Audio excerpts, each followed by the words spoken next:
Hello friends, कैसे हो सब लोग। Welcome to exam house. स्वागत करते हैं हम आपका एग्ज़ाम हाउस चैनल में। और अगर आप इस चैनल पे नए हैं और पहले से भी आप हमारा वीडियो देख रहे हैं या फिर अगर आप इस वीडियो को देखने वाले हैं या देख रहे हैं तो आपको इस चैनल को सब्सक्राइब कर लेना चाहिए, ताकि अगर हम कभी वीडियो अपलोड करें तो आपको एक नोटिफिकेशन मिले। और नोटिफिकेशन पाने के लिए आपको बेल आइकॉन पे भाई मस्ट है, उस पर क्लिक करना ही पड़ेगा। तो अगर आप नहीं भी क्लियर करते हो तो कोई बात नहीं, आप चैनल को सब्सक्राइब कर लें। और जब कभी भी आपको वीडियो देखने का मन करे तो आप क्या करें कि चैनल के होम पेज पे जाएं, मतलब कि आप youtube.com को ओपन करें, आप सर्च बॉक्स में एग्ज़ाम हाउस टाइप करें, आपको जो सबसे पहला मिलेगा वो एग्ज़ाम हाउस चैनल होगा।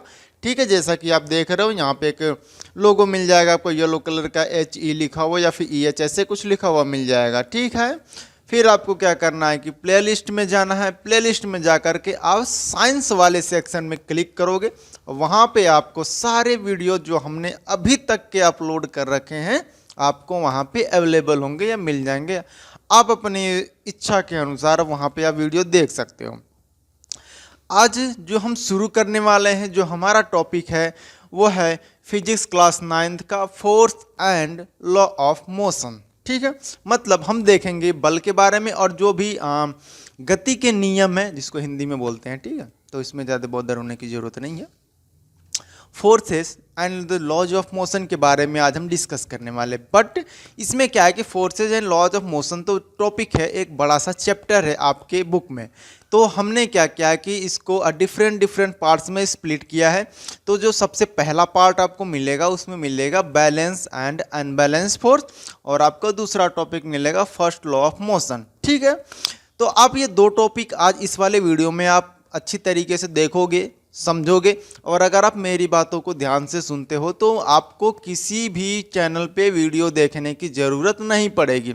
मतलब मेरे कहने का यही है कि अगर आप इस चैनल को देखते हो तो आप सिर्फ इसको देखो, आपको किसी और चैनल को विजिट करने की ज़रूरत नहीं है।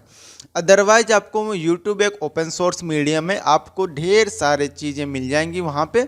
बट यहाँ पे आपको आपके सिलेबस के अकॉर्डिंग ही बताया जाएगा। क्यों? क्योंकि जब से लॉकडाउन स्टार्ट हुआ है तो बच्चों का बहुत ही ज़्यादा नुकसान हुआ है, क्योंकि स्कूल और कोचिंग क्लासेस बंद हुए हैं। तो हम आपको यहाँ पे फ्री एजुकेशन प्रोवाइड कर रहे हैं और बदले में आपको सिर्फ चैनल को सब्सक्राइब करना है। और सब्सक्राइब इसलिए करना है क्योंकि हमें भी कुछ मोटिवेशन मिले, ताकि हम चीज़ों को या फिर जो कंटेंट हम आपको प्रोवाइड करते हैं वो बहुत ही ज़्यादा बेटर कंटेंट हम प्रोवाइड करें। ठीक है, और मोटिवेशन का मतलब तो आपको पता ही है, तो इसमें ज़्यादा कुछ कहने की ज़रूरत है नहीं। तो आप इस चैनल को सबसे पहले सब्सक्राइब कर लें। और अगर आपके जो भी कलीग हैं, आपके जो फ्रेंड्स हैं, आपके जो चाहने वाले हैं, उनको आप इस चैनल के बारे में या फिर आप इस लिंक को शेयर करें और वो भी इस चीज़ को पढ़ें, समझें, सब पढ़ें सब बढ़े। हम इस नियम को फॉलो करते हैं। तो चलिए शुरू करते हैं। जो हमारा पहला टॉपिक है बैलेंस एंड अनबैलेंस फोर्सेस के बारे में। ठीक है, तो जैसा कि आप यहाँ पे देख रहे हो थंबनेल पे, तो पहले टॉपिक ही है बैलेंस एंड अनबैलेंस फोर्स। तो आज हम इसके बारे में सबसे पहले पढ़ेंगे। ठीक है, अब देखो यहाँ पे बैलेंस एंड अनबैलेंस्ड फोर्स के बारे में लिखा हुआ है। तो बैलेंस और अनबैलेंस के बारे में क्या होता है। ठीक है, तो सबसे पहले हम इसको देखते हैं। अगर आपने कभी भी मार्केट में अगर आप गए होंगे, ठीक है, कुछ खरीदने के लिए, या फिर आप चावल खरीदने गए होंगे, आप चीनी खरीदने गए होंगे, तो जैसा कि आपने देखा होगा कि जो शॉपकीपर होता है या दुकानदार होता है, अगर उसके पास डिजिटल वेइंग स्केल नहीं है, ठीक है, जैसा कि पहले नहीं हुआ करता था, तो आपको कुछ इस तरीके से एक स्केल वो दिखाते थे या फिर वो क्या करते थे अपने काउंटर पे रखे रहते थे। ठीक है, इस तरीके का एक स्केल उनके पास रहता था, इस तरीके से बना रहता था। ठीक है, तो ये क्या करते थे, यहाँ पे कुछ इस तरीके का पैमाना बना होता था, इस तरीके से, ठीक ऐसे बना होता था, और यहाँ पे एक मतलब कि सुई सी लगी होती थी। ठीक है, और इसके अंदर एक बॉक्स बना होता था जिसमें कुछ ना कुछ मैकेनिकल चीज़ें लगी होती थी। तो यहाँ पे वो क्या करता था, जैसे कि अगर आपको 1 केजी या फिर आपको 1 किलो चीनी की ज़रूरत है, तो वो क्या करता था, यहाँ पे आपका 1 किलो वेट रखता था। उसके बाद से यहाँ पे आपको एक शुगर डालना स्टार्ट करता था। ठीक है, तो तो इसके पास यहाँ पे एक बर्तन हुआ करता था जिसमें वो ये चीज़ें पुट करना शुरू करता था। आप देखोगे कि जैसे ही 1 केजी होता था तो आपको यहाँ पे जो इंडिकेशन या फिर जो वहाँ पे जो सुई लगी होती थी आपको स्ट्रेट दिखाई देती थी। ठीक है, इस तरीके से बना होता था कुछ उनका स्केल। तो यहाँ पे सुई क्या होती थी, स्ट्रेट हो जाती थी, इसका मतलब कि और यहाँ पे जो पैनल बना होता था, ठीक है, जिससे क्या हुआ कि दोनों के दोनों कंटेनर जुड़े होते थे, वो बराबर हो जाते थे। तो दुकानदार ये समझ जाता था कि दोनों चीज़ें बराबर हैं।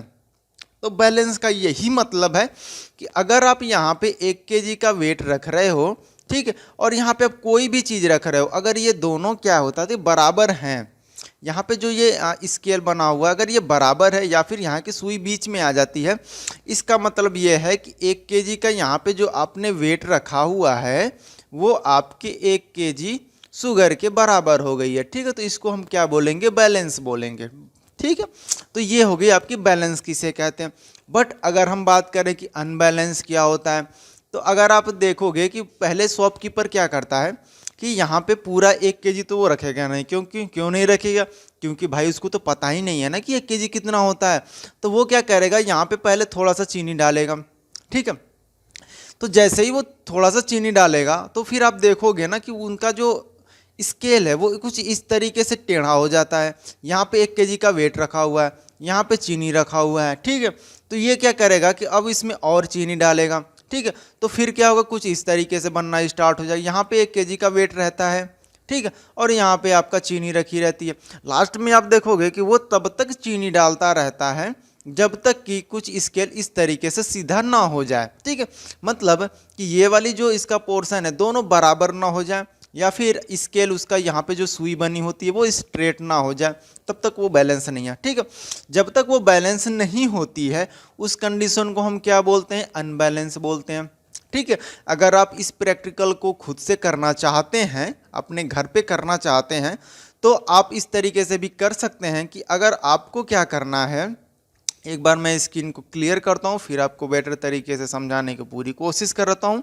अगर आपने अभी भी इसको या फिर वीडियो को लाइक नहीं किया है तो आप इसको कर लें, चैनल को सब्सक्राइब कर लें। ठीक है, तो इतना चीज़ बोलने से बेटर है कि मैं आपको आप खुद ही कर लें इन सब चीज़ों को, ये बेटर अंडरस्टैंडिंग है। आप बहुत समझदार हो, आप 9th क्लास में पढ़ रहे हो, मतलब कि आप ज़्यादा समझदार हो चुके हो उन 8वीं पढ़ने वाले में, या फिर जो 8th क्लास में 7th क्लास में पढ़ते हैं आप उनसे ज़्यादा समझदार हो। ठीक है, तो बैलेंस का मतलब आपने समझ गया कि हम अब क्या करते हैं कि थोड़ा सा किस तरीके से आपको स्केल दिखाया जाता है, मैं वो उस तरीके से बनाता हूँ। ठीक है, तो इस तरीके से एक क्या होती है कि एक मेटेलिक प्लेट होती है। ठीक है, इस तरीके से प्लेट है, इसके बीचों बीच यहाँ पे आप एक कुछ ट्रेंगुलर आकार का शेप रख दो। ठीक है, ताकि उसका क्या हो, एक पॉइंट यहाँ पे इस पे यहाँ पे टच करे। ठीक है, तो इस तरीके से आप रखो। यहाँ पे क्या करो, जैसे कि आपने अगर पार्क में गए होंगे और आपने जो सीसॉ या फिर जो झूला होता आपने उसको देखा होगा कि वो इसी तरीके से बना होता, और यहाँ पे आप बैठते हो, यहाँ पे आपका भाई बैठ जाता है। ठीक है,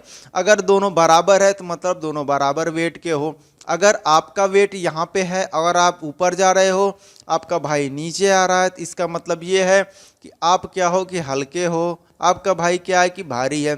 ठीक है, तो इस तरीके से हम पता कर सकते हैं कि बैलेंस क्या होता है। ठीक, अगर मान लो अगर दोनों का स्केल बराबर आ जाता है, अगर आप बैठे और आपके मोहल्ले का कोई और एक व्यक्ति बैठा है या आपका भाई बैठा और स्केल इस तरीके से, मतलब कि जो शीशा झूला है वो बराबर हो गया, इसका मतलब जितना आपका वेट है उतना उसका भी वेट है, तो एग्जैक्ट इसी को बोलते हैं बैलेंस। ठीक है, ये तो एक देसी तरीका था हमारा आपको समझाने का कि बैलेंस किसे कहते हैं। ठीक है, आप बैलेंस को अब समझ चुके हैं, मतलब कि बराबर होने चाहिए दोनों तरह से, तो इसको तो बोल दिया बैलेंस। अब अनबैलेंस क्या होता है, मान लो कि आपने शीशा झूला पे गए और इस तरीके से कुछ बन गया, आपका भाई ऊपर चला गया, आप नीचे आ गए, तो इसका क्या मतलब हुआ भैया, ये अनबैलेंस इसी को बोलते हैं, मतलब कि ये बैलेंस नहीं है। ठीक है, ये बराबर नहीं है, इसी को अनबैलेंस बोलते हैं। ठीक है, तो ये अनबैलेंस होगा। अब बात करते हैं कि आपने दो चीज़ों को सीखा कि बैलेंस क्या होता है, अनबैलेंस क्या होता है। आपने इन चीज़ों को समझ गया होगा, अब तक आपको ये चीज़ पता चल गई होगी। ठीक है, अगर आपको पता चल गया तो जाहिर सी बात है आप इसको सब्सक्राइब कर लें चैनल को, आपको बहुत से फ़ायदे मिलने वाले हैं इस चैनल के थ्रू। ठीक है, नेक्स्ट हम बात करते हैं कि आप यहाँ पे देखो कि जो हेडिंग लिखा हुआ है फोर्सेस के बारे में ये बात कर रहे हैं, मतलब कि ये जो भाई साहब हैं या फिर एनसीईआरटी वाले हैं वो फोर्स के बारे में बात करें, तो भैया फोर्स होता क्या है, पहले तो ये बताओ ना कि फोर्स क्या होता है। तो चलो समझते हैं कि फोर्स क्या होता है। आपके घर में ना टेबल पड़ी होगी, आप देखना आपके पास अगर टेबल पड़ी है या फिर किसी भी तरीके कुछ टेबल पड़ी हो या फिर आपके पास बेड पड़ा हो, आप क्या करना कि उस पे एक कुछ भी रख लेना सामान, जैसे कि किसी भी तरीके का आपने जार रख लेना या फिर आप एक बॉल रख लेना। ठीक है, तो हम जैसे क्या हो कि बेटर आपके पास बॉल तो बहुत ज़्यादा होगी, सब लोग तो सचिन तेंदुलकर बन ही रहे हो, तो यहाँ पे हम एक बॉल रख लेते हैं, सबके घरों में बॉल मिल जाएगी। ठीक है, आप यहाँ पे खड़े हो जाओ और इस पे क्या धक्का मारो। आप देखोगे कि जैसे ही आपने धक्का मारा ये बॉल यहाँ से बढ़ती बढ़ती बढ़ती बढ़ती यहाँ पे नीचे गिर गई। तो अब क्या हुआ भैया, ये नीचे क्यों गिर गई? ठीक है, अब क्या कहते हैं, जैसे आपने धक्का मारा बॉल नीचे गिरी, जो आप धक्का मारे हो उसको साइंटिफिक लैंग्वेज में, मतलब कि विज्ञान की भाषा में अगर हम बात करें कि आप लिखोगे कैसे, आपके एग्जाम में आता तो अब ऐसा थोड़ी ना लिखो कि मैंने बॉल को धक्का मार दिया बॉल नीचे गिर गई, तो आप ऐसा नहीं लिख सकते हो। अगर हम विज्ञान की भाषा की बात करते हैं या फिर हम साइंटिफिक लैंग्वेज की बात करते हैं तो आप क्या करोगे, इससे ही बोलोगे कि हमने क्या किया कि धक्का नहीं लगाया, हमने फोर्स लगाया। ठीक है, ये जो धक्का आपने लगाया है ना उसी को फोर्स कहते हैं। ठीक है, मतलब धक्का तो देसी भाषा में कहते हैं और अंग्रेजों की भाषा में इसे फोर्स कहते हैं। तो जो अंग्रेज हैं वो फोर्स बोलते हैं और जो देहाती हैं वो धक्का बोलते हैं। तो धक्का एक साइंटिफिक लैंग्वेज नहीं है। साइंटिफिक लैंग्वेज क्या है, हिंदी में उसे बल कहते हैं, अंग्रेजों द्वारा उससे फोर्स बोला गया। तो यही अंतर है, सिर्फ और सिर्फ लैंग्वेज का अंतर है। बाकी आप तो साइंटिस्ट हो ही, आपके साइंटिस्ट होने में तो कोई गुंजाइश है ही नहीं, आप हो बहुत बड़े साइंटिस्ट, बस भाषा का अंतर है। आपने धक्का तो खूब लगाया बट आपको नहीं पता है कि भैया बल क्या होता है, फोर्स क्या होता है। भैया जो आपने धक्का लगाया है ना उसी को बल कहते हैं, उसी को फोर्स कहते हैं, वही फोर्स है, आपने फोर्स ही लगाया है। तो हम इसको किससे डिनोट करते हैं, इसको हम एफ से डिनोट करते हैं। भैया हमने फोर्स लगाया है, अंग्रेजी में फोर्स कहते हैं। तो अंग्रेजी में अगर फोर्स कहते हैं तो अंग्रेजी में जब फोर्स आप लिखोगे तो इसका पहला लेटर आप देखोगे कैपिटल लेटर में इसको एफ लिखते हैं। तो भैया फोर्स को हम क्या करेंगे, अगर हमें बुक में दिखाना हुआ, अगर हमें एग्जाम में दिखाना हुआ तो हम उसको क्या करेंगे, कैपिटल एफ द्वारा लिख देंगे। ठीक है, हम क्या करेंगे उसको कैपिटल एफ द्वारा लिख देंगे। और अगर आप और चाहते हो कि आप एग्जामिनर को भी समझाना चाहते हो तो आप लिख दो यहाँ पे जी हमने तो यहाँ पे फोर्स लगाया है और हमने कुछ नहीं लगाया और बॉल नीचे गिर गई है। इसको हम क्या बोलेंगे, फोर्स बोलेंगे। अभी तक हमने क्या समझा, बैलेंस समझा, अनबैलेंस समझा, अब हमने फोर्स समझा। अब हम क्या करेंगे ना, सारे को मिक्स कर देंगे। ठीक है, मिक्सचर की तरह मिक्स करेंगे इसको हम, और फिर हम बताएंगे बैलेंस फोर्स क्या होता है, अनबैलेंस फोर्स क्या होता है। ठीक है, चीज़ें कुछ बहुत ज़्यादा डिफिकल्ट नहीं है, डिफरेंट सिर्फ लैंग्वेज में है। बाकी आप साइंटिस्ट हो ही, इस बात को तो आप नोट डाउन कर लो। साइंटिस्ट होने से तो आपको कोई रोक भी नहीं सकता, आप तो साइंटिस्ट, पैदाइशी साइंटिस्ट हो भैया, आप साइंटिस्ट हो क्योंकि आपको धक्का पता है। धक्का पता है तो इसका मतलब अंग्रेज उसको फोर्स बोलते हैं, हिंदी उसको बल बोलते हैं, यही तो धक्का है, आप उसको धक्का बोलते हो। इतना ही अंतर है, तो सिर्फ लैंग्वेज का अंतर है। अगर आपको अंग्रेजी नहीं आती है तो क्या फ़र्क पड़ता है, आपको साइंस आती है, अगर आप धक्का जानते हो, अगर आप बल जानते हो, आपको साइंस आती है, आप फोर्स जानते हो, आप याद कर लो कि भैया जो धक्का लगाए वही फोर्स है। ठीक है, किसी को समझाना हो सीधे बोलना, मालिक जो हमने धक्का लगाया है ना इसी को फोर्स बोलते हैं, इसी को बोलते हैं फोर्स, और इसी को हिंदी में बल भी बोलते हैं। ये बात आप समझ लेना, अंग्रेज बोल के गए फोर्स, हिंदी उसको बोलते हैं बल, यही होता है फोर्स, यही होता है बल। अब बात करते हैं अनबैलेंस फोर्स क्या होता है। अब जैसा कि आपने देखा कि हमने यहाँ पे एक बॉल रखा था, हमने एक बॉल रखा था जिस पे हमने धक्का लगाया, तो भैया जब आपने इसको एफ फोर्स लगाया या फिर धक्का लगाया और ये बॉल यहाँ पे चली गई, नीचे गिर गई, इसका क्या मतलब हुआ, इसका सिंपल सा मतलब ये हुआ कि आप अकेले अकेले धक्का लगा रहे हो, कोई आपका अपोज नहीं कर रहा है। किसी ने आपको ये नहीं कहा कि रुक जा, रुक, तू कैसे बॉल को धक्का लगा सकता है, मैं भी आता हूँ देखता हूँ तू कैसे इसको नीचे गिरा सकता है, किसी ने नहीं कहा आपसे। इसको हम क्या बोलेंगे, अनबैलेंस फोर्स, क्योंकि बॉल नीचे चली गई ना भाई, इसको अनबैलेंस फोर्स बोलेंगे। लेकिन आपके फैमिली में आपकी सिस्टर है, आपकी फैमिली में आपका छोटा भाई है, आपकी फैमिली में आपका बड़ा भाई है, तो वो क्या करेंगे, आपका अपोज करेंगे, वो बोलेंगे आपसे कैसे तूने इस बॉल को नीचे गिरा दिया, ऐसा कैसे हो सकता है, हम भी आते हैं और देखते हैं कैसे तुम बॉल को नीचे गिरा सकते हो। वो क्या करेंगे, वो भी धक्का लगाएंगे। वो कितना धक्का लगाएंगे, वो भी F से धक्का लगाएंगे, फोर्स से। लेकिन अगर आपका छोटा भाई है तो वो कम आपसे धक्का लगाएगा, क्योंकि वो ज़्यादा धक्का नहीं लगा सकता है, उसके पास उतनी ताकत नहीं है। ठीक है, आप बड़े हो, आप ज़्यादा ताकत लगाओगे, वो छोटा है, वो कम ताकत लगाएगा। अगर छोटा वाला आपसे कम ताकत लगाता है, ठीक है, मान लेते हैं कि आपने जो धक्का लगाया, आपने जो बल लगाया वो F1 है। ठीक, अब हम क्या मान लेते हैं, दो लोग मार रहे हो, दो लोग धक्का लगा रहे हो, हमने मान लिया कि आपने जो धक्का लगाया वो F1 है और आपके छोटे भाई ने जो धक्का लगाया वो F2 है। अब क्या करेंगे कि आपने जो धक्का लगाया ना वो तो ज़्यादा है, किससे, आपके छोटे भाई वाले धक्के से। अब बॉल के साथ होगा क्या, अब ये देखने वाली बात है कि आपकी सिस्टर या फिर आपके माँ बाप या फिर आपके फादर या पेरेंट्स वो यहाँ पे चेयर लगा के बैठे हैं कि देखता हूँ जीतता कौन है, इस कंपटीशन में कौन जीतता है। आप बड़े हो, आपके पास ताकत ज़्यादा है, आप छोटे वाले भाई को हरा सकते हो, आप जी जान से धक्का लगाओगे तो आप क्या देखोगे, छोटा वाला भाई के साथ साथ ये बॉल भी इधर जा रही है और आप तब तक धक्का लगा दोगे जब तक ये बॉल नीचे ना गिर जाए, ठीक है, या फिर ये बॉल आगे ना बढ़ जाए। तो आपके माँ बाप आपसे क्या बोलेंगे कि बड़ा वाला बेटा मेरा जीत गया। ठीक है, ऐसे समझते हैं कि बड़ा वाला बेटा जीत गया। इसका मतलब कि जो आपने धक्का लगाया, आपने जो फोर्स लगाया वो ज़्यादा था आपके छोटे वाले भाई वाले फोर्स से। तो इसको क्या बोलेंगे, भाई ये तो बराबर नहीं है ना, क्योंकि छोटा वाला भाई बड़े वाले भाई के बराबर कैसे हो सकता है, तो हो ही नहीं सकता है। तो इसका मतलब ये हो गया कि आपने जो ताकत लगाई है वो ज़्यादा है आपके छोटे वाले भाई से, तो वहाँ पे अनबैलेंस फोर्स जनरेट हुआ, उसी को हम बोलेंगे अनबैलेंस फोर्स। ठीक है, आपने ज़्यादा धक्का लगाया, आपके छोटे वाले भाई ने कम धक्का लगाया और बॉल इस डायरेक्शन में मूव करने लगी। ठीक है, तो आप देखोगे यार ये तो अनबैलेंस फोर्स है, मतलब अब आपके माँ बाप कहेंगे ये नाइंसाफ़ी है, बॉल खिसक रही है, मतलब मेरा छोटा वाला बच्चा कमज़ोर है, बड़ा वाला ज़्यादा ताकतवर है। अब वो क्या करेंगे कि अगर मान लो कि आपके पेरेंट्स ने किसी और को बुलाया कि अब हम बुलाएंगे जो तुम्हारा जितना ताकतवर है, अब हम ऐसे नहीं मानेंगे, तो उन्होंने क्या किया, पड़ोसी से या मोहल्ले से किसी और को बुलाया कि अब तू इसको दिखा धक्का लगा के। मान लो आपके पड़ोसी वाला आता है, वो आपके बराबर है, वो आपके जितना तगड़ा है, वो क्या करता है कि एक और धक्का लगाता है। मान लो कि उसकी धक्का क्या है कि आपके बराबर है, उसने F3 लगा दिया, आपके छोटे वाले भाई से ज़्यादा लगा दिया। आप क्या देखोगे, ना तो बॉल आगे जा रही है, ना तो बॉल पीछे की तरफ जा रही है, बॉल वहीं पे रुकी हुई है, उसको कोई मतलब नहीं है।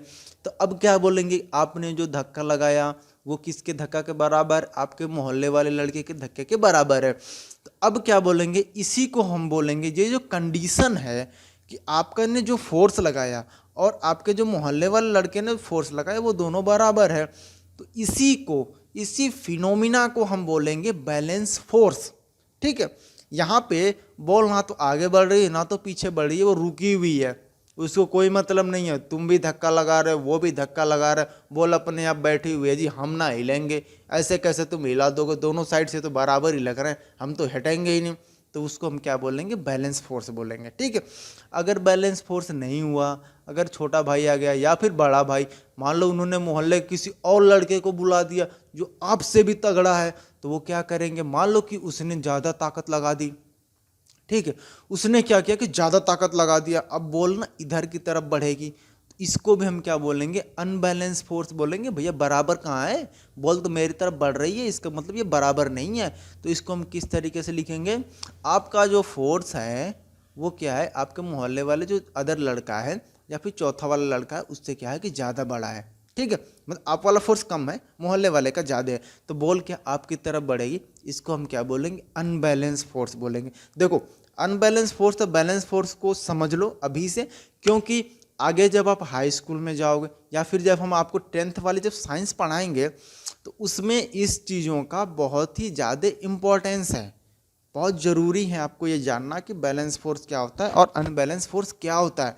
अगर आप ये समझ जाओगे ना कि बैलेंस फोर्स अनबैलेंस फोर्स क्या होता है, तब जाकर के आप जो न्यूमेरिकल्स हैं उनको आप सॉल्व कर पाओगे। अगर मान लो पता ही नहीं बैलेंस फोर्स क्या अनबैलेंस फोर्स क्या है, तो फिर कैसे पता चलेगा कौन सा फोर्स ज़्यादा है कौन सा फोर्स कम है, अब या फिर आप कैसे जब बॉल किधर की मूव कर रही है। ठीक है, जब आपको ये पता चला था, अब फिर से स्टार्ट करते हैं मान लो कि मैंने आपको स्टार्टिंग में बताया था कि यहाँ पे आपका जब भाई था, ठीक है, F24 जो छोटा वाला भाई था F24 से लगा रहा था, वो क्या था कि कमज़ोर था। तो अगर आपका फोर्स ज़्यादा है, छोटे भाई वाला का फोर्स कम है, तो बॉल आपके छोटे भाई वाले के तरफ ही बढ़ेगी। मतलब आप जिधर धक्का लगा रहे हो, ठीक, अब हम बात कर रहे हैं ना डायरेक्शन, इशू को बोलते हैं डायरेक्शन की, ठीक है, कि बॉल मूव किधर करेगी, बॉल आगे किस साइड में बढ़ेगी, तो बॉल किधर बढ़ेगी कि जब आप ज़्यादा वाला धक्का लगा रहे हो ना, जिधर आप धक्का लगा रहे हो ज़्यादा, उसी डायरेक्शन में बॉल मूव करेगी। यही नियम कानून है इसका, ये कानून है इसका। अब इस कानून के बारे में समझो, यही कानून हम आपको स्टार्टिंग से बता रहे हैं, इसी को कानून कह दिया गया है। अंतर बस इतना ही है, लगाना दोनों को धक्का है। अगर कमज़ोर वाले की तरफ बॉल जा रही है तो मतलब उसका फोर्स कम है भाई, उसका कम ही है, ठीक है। तो इसको क्या है कि ज़्यादा वाले जब धक्का जिधर लगाएगा, जैसे कि आप इस डायरेक्शन में धक्का लगा रहे हो तो बॉल इधर ही बढ़ेगी, मतलब आपका फोर्स ज़्यादा है। आप ये डिफाइन कर दे कि भाई हम ताकतवर हैं तुमसे, ठीक है। लेकिन आपके पिताजी ने या फिर आपके माताजी ने या फिर आपके फादर ने या फिर आपके मदर ने आपसे भी कोई तगड़ा लड़का ला दिया, अब उसका फोर्स मान लो कि 3 जैसे हमने आपके बराबर है। अब आप देखोगे ना तो बॉल इधर मूव कर रही है, ना तो इधर मूव कर, ना तो आप उसकी तरफ मूव करा पर, ना तो इधर। इसको हम क्या बोलेंगे, बैलेंस फोर्स बोलेंगे। बॉल वहीं पे रहेगी, वो आगे पीछे नहीं बढ़ेगी, उसको कोई मतलब नहीं है आगे जाने से पीछे जाने से। जिसका जो ताकत ज़्यादा लगा देगा वो ज़्यादा खिसका ले, जो नहीं लगाएगा भाई वो तो हार ही जाएगा, ठीक है। अब बात करते हैं कि आपने ये चीज़ें, 2 चीज़ें आपने देख ली कि बैलेंस क्या होता है, अनबैलेंस क्या होता है, ठीक है। फिर हमने देखा बैलेंस फोर्स क्या होता है, अनबैलेंस फोर्स क्या।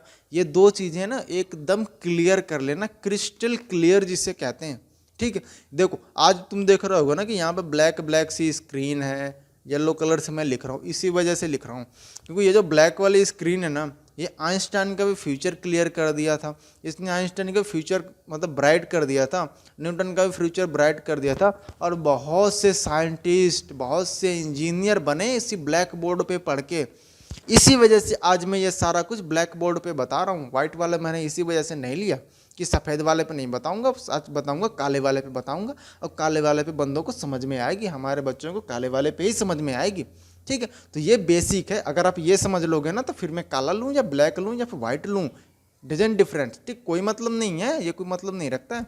लेकिन आपको ये चीज़ आज क्लियर कर ही लेनी है, तभी आप इस चैनल को लाइक करना, शेयर करना, सब्सक्राइब करना। समझ में आ रहा है ना मैं क्या कह रहा हूँ। बैलेंस अनबैलेंस तो अब तक क्लियर हो गया होगा, ठीक है।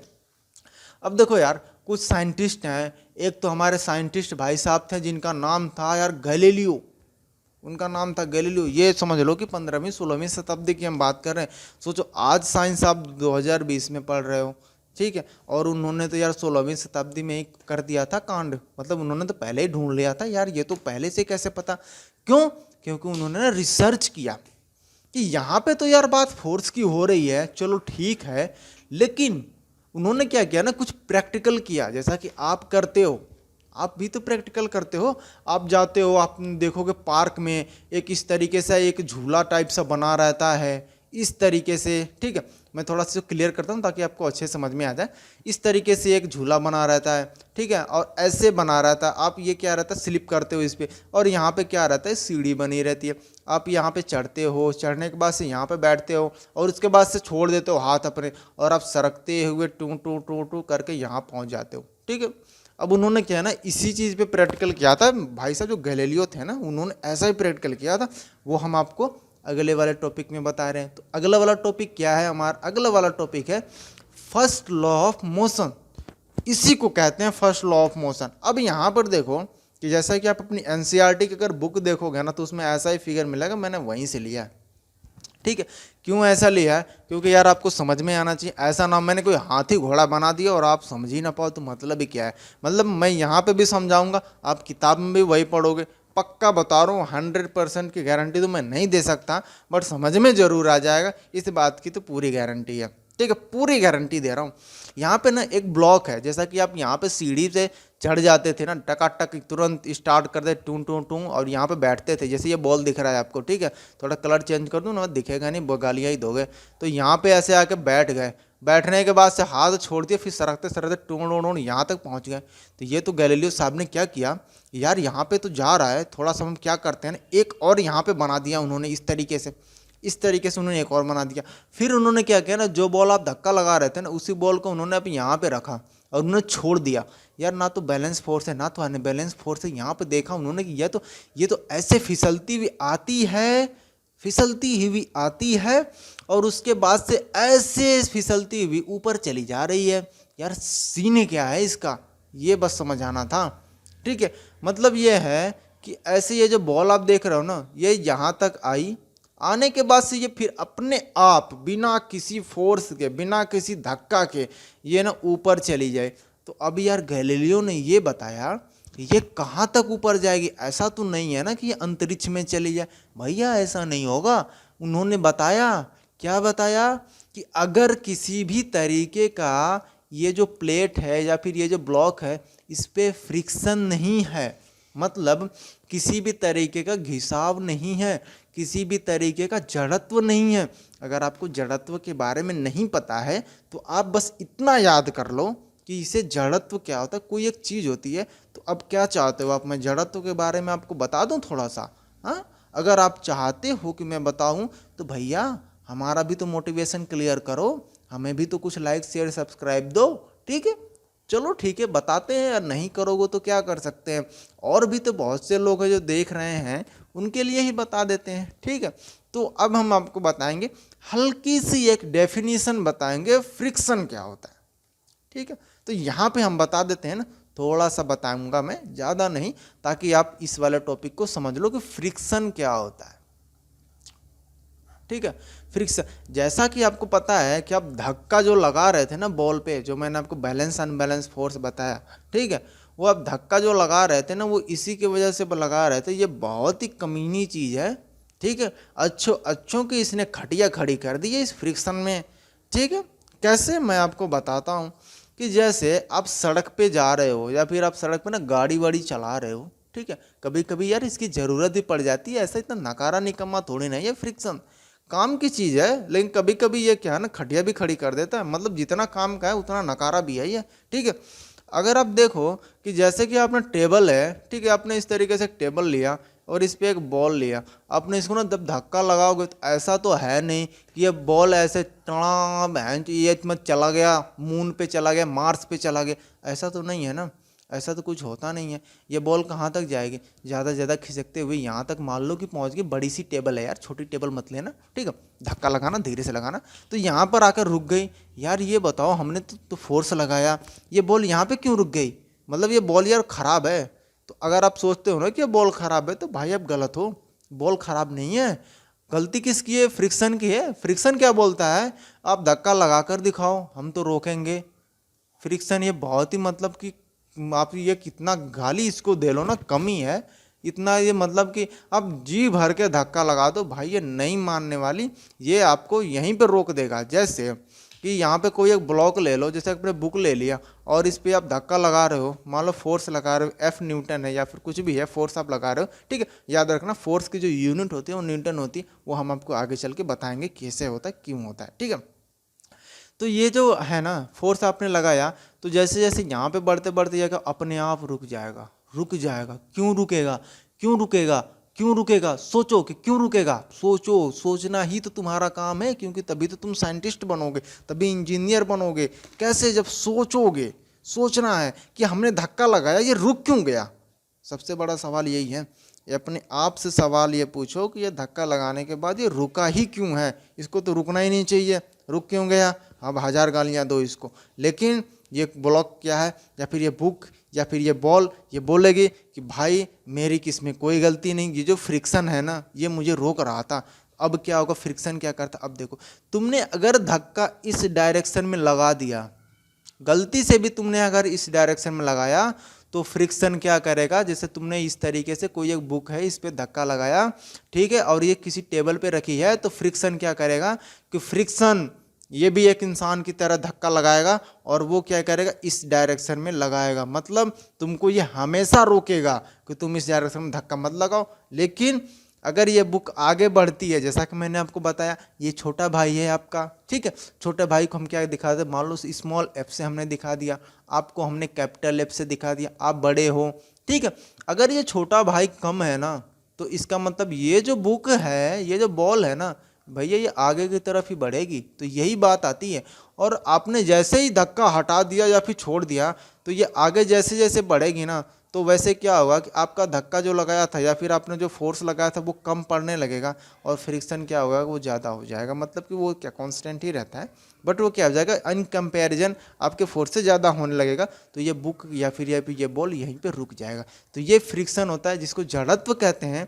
ये क्या करता है, कोई भी मोशन है, ठीक है, किसी भी तरीके की चीज़ अगर मूव कर रही है किसी सरफेस पे या फिर कहीं भी, उस पे एक और मतलब कि इनविजिबल एक फोर्स लगता है जिसको हम बोलते हैं फ्रिक्शन बोलते हैं। ये क्या करता है, हमेशा आपकी मतलब अपोज करता है, आपका क्या करता है, अपोज करता है। इसी को हम फ्रिक्शन कहते हैं। ये एक मतलब कि जड़ तो इसे कहते हैं, जड़ का नियम। जैसे कि पेड़ होता है ना, पेड़ की जो जड़ें होती हैं, जड़ें जहाँ पे लग गई ना, पेड़ वहीं पे रहेगा, वही है। वहीं से इसका हिंदी का मतलब निकाला गया, जड़त्व इसे कहते हैं। ये हमेशा चाहेगा कि ये जो बुक है ना ये यहीं पे रहे, ठीक है। लेकिन अगर आप धक्का लगाओगे, अगर आपका धक्का ज़्यादा है तो बुक आगे की तरफ बढ़ेगी, अगर आपका धक्का कम है ना तो ये बुक यहीं पड़ी रहेगी, इसको कोई फर्क नहीं पड़ने वाला। यही फ्रिक्शन होता है। अगर आपको फ्रिक्शन समझ में आ गया हो, ठीक है, एक डेफिनेशन है इसकी, अगर आपको ये समझ में आ गया हो तो प्लीज़ आप लाइक शेयर सब्सक्राइब जरूर कर लेना, ठीक है। नहीं तो मेरी सारी मेहनत तो आप डुबा ही दोगे, ठीक है। अब बात करते हैं फर्स्ट लॉ ऑफ मोशन। देखो फर्स्ट लॉ ऑफ मोशन तो भूल जाओ ये होता क्या है, ये भूल जाओ कि फर्स्ट लॉ ऑफ मोशन क्या होता है ना, ये भूल जाओ। अभी तो ध्यान में ही मत रखो फर्स्ट लॉ क्या, ये नाम से ही डर लगता है। तो इसको क्या करो कि अभी मैंने देखो लिख दिया है, यहाँ पे गलती से लिख दिया है, आप इसको नोटिस मत करना, ठीक है। तो आप इसको नोटिस करने की जरूरत नहीं, ठीक है। अब उन्होंने क्या ना, गैलीलियो जो भाई साहब थे, उन्होंने क्या किया कि इस तरीके से उन्होंने एक ब्लॉक लिया और उन्होंने क्या किया कि एक बॉल को इस तरीके से ऐसे लुढ़का दिया। फिर देखा उन्होंने एक और इस तरीके से ब्लॉक लिया, ये बॉल ऊपर चली जा रही। तो उन्होंने ये बताया, गैलीलियो ने ये बताया कि ये बॉल जितनी ऊपर थी ना, ठीक है, ये जितनी ऊपर थी ये उतनी ही ऊपर पहुंच जाएगी। कब, अगर वो जो फ्रिक्शन है नहीं है, अगर वो फ्रिक्शन अगर नहीं है, ठीक है, मान लेते हैं वो हर जगह होता है, लेकिन अगर कुछ देर के लिए हम मान लेते हैं, ठीक है, मान लेते हैं, मान लो ज़बरदस्ती मान लो कि वो नहीं है, तो ये बॉल क्या है ना कि वो लुढ़कती हुई यहाँ तक पहुँच ही जाएगी। यही है इनका मतलब, गैलीलियो ने तो ये बताया था। तो उन्होंने क्या ना डिफरेंट डिफरेंट टाइप्स के उन्होंने शेप लिए थे। कैसा कि इन्होंने ये तो चलो कांस्टेंट ले लिया कि इस तरीके से, उसके बाद इन्होंने क्या ना कि ये जो एंगल है अब क्या किया ना उन्होंने कम ले लिया। तो अब इस तरीके से इन्होंने बनाया, फिर भी देखा यार ऐसी बात तो है ही नहीं, या फिर इसको तुम कितना भी दूर तक ले लो बॉल क्या हो रही है ना इसी के बराबर जाएगी, यहाँ तक जाएगी। तो इन्होंने डिफरेंट डिफरेंट एंगल है, जैसे ये एक एंगल है, अब देखोगे कि ये जो बॉल की जो हाइट है वो देखोगे कि बराबर ही है सबकी, ठीक है, बराबर है ना सबकी। बट ये एंगल क्या है ना कि अब देखो ये रेड वाली जैसे लाइन है यहाँ पे, इसका एंगल मान लो कि कितना है 30 डिग्री है। आप इसका देखोगे कि 45 डिग्री है, ये भी बराबर है। इसका आप देख लो ये 60 डिग्री है, बट इसकी भी हाइट कितनी है, बराबर ही है। कब, जब फ्रिक्शन नहीं था। तो गैलीलियो ने बोला कि अगर किसी भी तरीके का जो अनबैलेंस फोर्स है, अगर अनबैलेंस फोर्स अगर नहीं है, ठीक है, तो क्या उन्होंने बताया कि ये जो बॉल है ना वो बराबर की हाइट पे जाएगा, ऐसा गैलीलियो ने कहा, ठीक है। अब हमारे ना एक और नए साइंटिस्ट हैं जिनको हम कहते हैं न्यूटन नाम से जानते हैं, आपको पता होगा, काफ़ी फेमस हैं ये भाई साहब, बहुत फेमस हैं। तो न्यूटन ने क्या किया कि उन्होंने देखा यार ये बात तो गैलीलियो ने सही कहा, तो इसका मतलब क्या हुआ।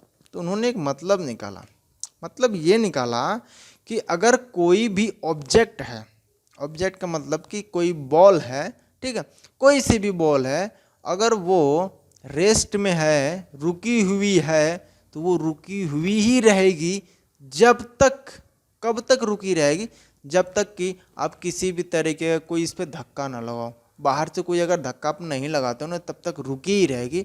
उन्होंने ऐसा बताया था, ठीक है।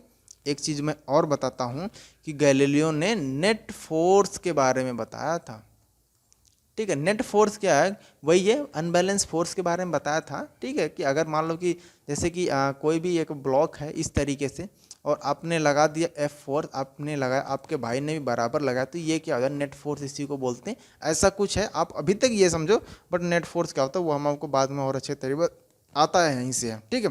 इसी तरीके से हम नेट फोर्स, अगर ये जो नेट फोर्स है जीरो है, मतलब फोर्स जो है ना वो बैलेंस है, तो अगर बैलेंस है तो इसका मतलब ये है ना कि ये जो बॉल है ना ये रुकी रहेगी। कब तक? जब तक कि आप इस पे किसी भी तरीके का कोई और फोर्स नहीं लगाते हो तब तक रुकी रहेगी। एक बार मैं स्टेटमेंट पढ़ दे रहा हूँ, ठीक है? अगर आप लिखना चाहते हो आप लिख सकते हो, ठीक है? तो मैं पढ़ता हूँ, आप ध्यान से सुनना। एन ऑब्जेक्ट, किसी भी ऑब्जेक्ट के बारे में बात, या फिर आप बॉल करो या बुक करो, ठीक है? An object remains in a state of rest, ठीक है? तो इस लाइन का मैं मतलब बताता हूँ, ठीक है? इस ये जो लाइन है यहाँ से लेकर के यहाँ तक है, इसका मतलब क्या है कि कोई भी जो ऑब्जेक्ट है वो रेस्ट में ही रहेगा। कब तक रहेगा अब आगे बता रहा है, ठीक है? और ऑफ यूनिफॉर्म मोशन, या फिर अगर रेस्ट में है तो रेस्ट में ही रहेगा। और लेकिन अगर वो मूव कर रहा है, मतलब कि वो अगर चल रहा है या फिर अपने आप से या फिर कैसे भी चल रहा है, वो चलता ही रहेगा एक यूनिफॉर्म मोशन। अब यूनिफॉर्म मोशन के बारे में पूछना मत मुझसे, क्योंकि मैंने ना गला फाड़ फाड़ चिल्ला के बताया यूनिफॉर्म मोशन क्या कहते हैं। जब वेलोसिटी क्या होती है? कांस्टेंट होती है, उसको क्या बोलते हैं? यूनिफॉर्म बोलते हैं। दोबारा मत पूछना मुझसे, ठीक है? तो यूनिफॉर्म मोशन में ना वो एक स्ट्रेट लाइन में चलता रहेगा। स्ट्रेट लाइन का मतलब सीधे चलता रहेगा, जैसे कार जो है ना सीधे दौड़ती है, तो सीधे ही चलता रहेगा। कब तक चलता रहेगा? कि जब तक कि उसके स्टेट में कोई अप्लाइड फोर्स, मतलब फोर्स अगर आप कोई लगा दोगे ना तो उसका स्टेट क्या होगा? चेंज हो जाएगा, तब तक वो चलता रहेगा। और ये नियम तभी तक वैलिड है ना जब तक वो फ्रिक्शन वाले जो भाई साहब हैं ना वो नहीं रहेंगे। अगर फ्रिक्शन वाले भाई साहब आ गए ना तो भैया कहानी चेंज है, ठीक है? तो आपको याद क्या रखना है?